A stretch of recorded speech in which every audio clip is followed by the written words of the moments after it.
Students, हम लोग acid and bases and salts वाला चैप्टर पढ़ रहे थे। उसमें एसिड की प्रॉपर्टी, बेसिस की प्रॉपर्टीज़ के बारे में हम डिस्कस कर चुके हैं। अब हम पढ़ेंगे पीएच। और पीएच क्या है? एसिड और बेसिस की स्ट्रेंथ को मेज़र करने का एक तरीका है कि हम एसिड और बेसिस की स्ट्रेंथ को कैसे मेज़र करते हैं। तो हमारा टॉपिक है measurement of acids and basic strengths by pH.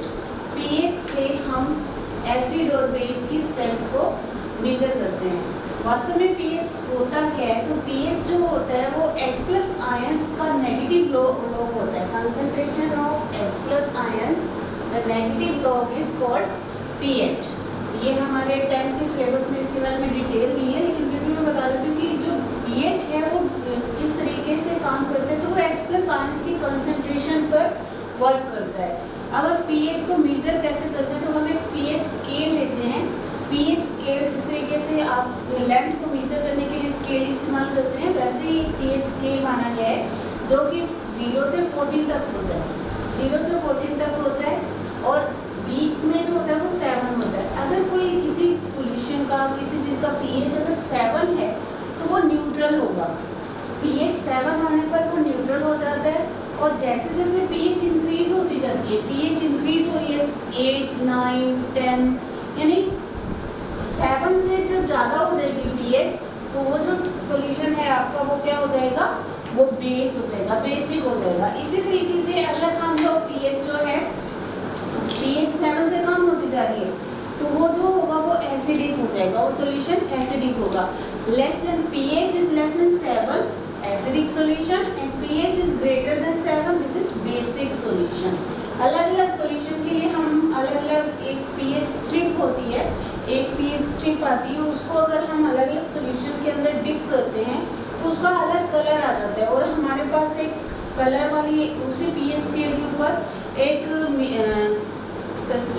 Scale दिया हुआ होता है जो कि अलग अलग कलर्स का होता है। उन कलर्स के साथ हम अपनी स्ट्रिप को मिला लेते हैं, उसके साथ मैच करते हैं और मैच करने के बाद हम उसके पीएच को निकाल लेते हैं। इसी तरीके से आगे जो है पीएच का रोल क्या है, पीएच हमारी एवरीडे लाइफ में क्या रोल प्ले करता है। तो next topic is role of pH in everyday life. हमारी जो हमारी लाइफ है, डेली की लाइफ है, उसके अंदर पीएच कहाँ काम करता है? तो पीएच हर जगह पे वर्क करता है। सारे के सारे काम एक एप्रोप्रिएट पीएच के अंदर ही होते हैं। अगर पीएच कम हो जाए या ज़्यादा हो जाए, बढ़ जाए या डिक्रीज हो जाए, तो उस टाइम जो है काम करने की जो कैपेबिलिटी होती है वो कम हो जाती है। हर जो चीज़ है, हर कोई बॉडी हो गई है, हर कोई थिंग होगी, उसका एक ऑप्टिमम पीएच होता है, वो उसी के अंदर बहुत ही अच्छे से वर्क करता है। फर्स्ट हम लोग करते हैं, जो हम लोग अभी हमारी जो 10th क्लास की बुक में जो मेंशन है उनको ले रहे हैं। Number 1 pH, the role of pH in everyday life in digestive system. हमारे डाइजेस्टिव सिस्टम में पीएच का क्या रोल है? तो आपको पता है कि हमारा जो स्टमक होता है, हम जो खाना खाते हैं तो हमारा खाना स्टमक में जाता है, तो स्टमक के अंदर एक एसिड कंटिन्यूस सीक्रेट होता रहता है। वो कौन सा है? Yes, that is HCl। तो HCl हमेशा सीक्रेट होता रहता है। इसका मतलब ये हुआ कि जो हमारा स्टमक है उसका जो मीडियम है वो एसिडिक ही है। स्टमक में जो फंक्शंस हो रहे हैं वो एसिडिक मीडियम में ही होते हैं। लेकिन कई बार ऐसा होता है कि हम बहुत स्पाइसी खा लेते हैं, उठना खा लेते हैं, कुछ जंक फूड्स खा लेते हैं और हमारा डेली का रूटीन चेंज हो गया है, हम मतलब डिस्टर्बेंस लाइफ चल रही है। तो उस तरीके से ऐसा अगर लाइफ में हो रहा है तो हमारी जो स्टमक होगा वो HCl को ज़्यादा सीक्रेट करना शुरू कर देता है। तो एक्सेस में जब HCl सीक्रेट होने लग जाता है तो उसे इंडाइजेशन हो जाता है और उसी को हम बोलते हैं एसिडिटी। तो ये देखिए, stomach produce which acid, that is HCl। तो स्टमक कौन सा एसिड प्रोड्यूस करता है? वो HCl प्रोड्यूस करता है। और ये क्या काम करता है? HCl का काम क्या होता है? ये जो हार्मफुल बैक्टीरियाज होते हैं, जब हम खाना खाते हैं तो उसके साथ मान लीजिए कोई बैक्टीरियाज वगैरह चले गए हैं तो उनको किल करता है। If excess of acid is produced, अगर हमारे स्टमक के अंदर जो आपका एसिड है वो एक्सेस हो जाए, excess of acid is produced by spicy food. Naturally ऐसा होता है कि हम अगर बहुत ज़्यादा स्पाइसी खाते हैं तो एसिड एक्सेस में प्रोड्यूस होना शुरू हो जाता है। तो उससे क्या होगा? इट कॉजेस इंडाइजेशन, क्या क्या होना है उससे, इंडाइजेशन होगा, और साथ में क्या हो जाएगी, एसिडिटी। तो एसिडिटी को रिमूव करने के लिए, एसिडिटी को हटाने के लिए, इंडाइजेशन को कम करने के लिए, तो हम क्या यूज करते हैं हम लोग use antacids. Then we have to take antacids. हम लोग एंटासिड्स लेंगे, और कुछ एंटासिड्स मैंने यहाँ बताया है, milk of magnesium, magnesium hydroxide, that is called milk of magnesium, बहुत अच्छा एंटासिड्स होता है। Baking soda, sodium hydrogen carbonate, sodium hydrogen carbonate, ये हम यूज करते हैं। और कॉमनली हम लोग जनरली देखते हैं इनो को पानी में डाल करके लिया जाता है, और जनरली ये भी कहा जाता है कि भाई कुछ कोल्ड ड्रिंक ले लीजिए, कोल्ड ड्रिंक पीने से भी जो है वो जो एसिडिटी है वो कम हो जाती है। आई मीन टू से कार्बोनिक ड्रिंक्स, कार्बोनेटेड ड्रिंक्स लेने पर, कार्बोनेटेड ड्रिंक्स मतलब जिसमें कार्बन डाइऑक्साइड्स होती है, और कार्बन डाइऑक्साइड किसमें होती है, जितने भी आपके कोल्ड ड्रिंक्स हैं उन सबके अंदर जो प्रेशर से कार्बन डाइऑक्साइड फिल की रहती है, तो कार्बोनेटेड एसिड्स जो है वो भी एसिडिटी को कम करते हैं। नाउ टूथ डीके, अगर हमारी पीएच जो है, हमारे माउथ की पीएच जो होती है, माउथ की पीएच जो है वो 5.5 रहती है, हमारी सलाइवा जो है वर्क करती है 5.5 पर। अगर ये पीएच 5.5 से कम हो गई है, पीएच लेस देन 5.5 हो जाती है, तो वहाँ पर एक्सेस में एसिड प्रोड्यूस हो रहा है, इसमें एसिडिटी पर बढ़ रही है।